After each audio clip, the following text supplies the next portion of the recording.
सुंदर पुस्तक आहे आणि यात चलचित्र पण आहे. हे पहिलं मराठी कृष्ण बाप्पाचं खूप सारे असे पुस्तक असतात.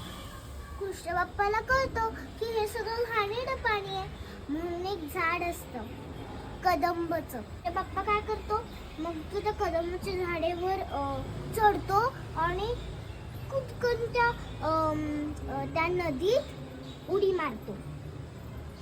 हे बघा, आता तो उडी मारतो, उडी मारतोय. मग उडी मारताना ते आवाज होतो धुबुक करून. मग कालिया नागाला कळतो की कोणीतरी आपल्याला मारायला आलंय. मग त्यांना कृष्ण बाप्पा दिसतो. मग ते त्यांना कृष्ण बाप्पाला घट्ट पकडतात. कालिया नाग घट्ट पकडतो.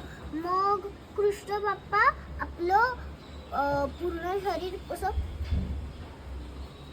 सगळं फुगवतो. मग फुगवल्यामुळे त्यांनी असं त्यांना पकडलेलं असतं कृष्ण बाप्पाला, ते सोडून टाकतात. त्यांचा हात सुटून जातो. मग बघा,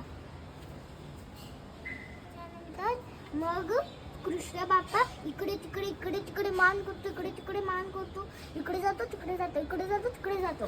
मग कालिया नाग इकडे मान करून तिकडे मान करून थकून जातो, दमतो. मग कृष्ण बाप्पा हळूच त्या कालिया नागीवर चढतो आणि मस्त नाचायला लागतो.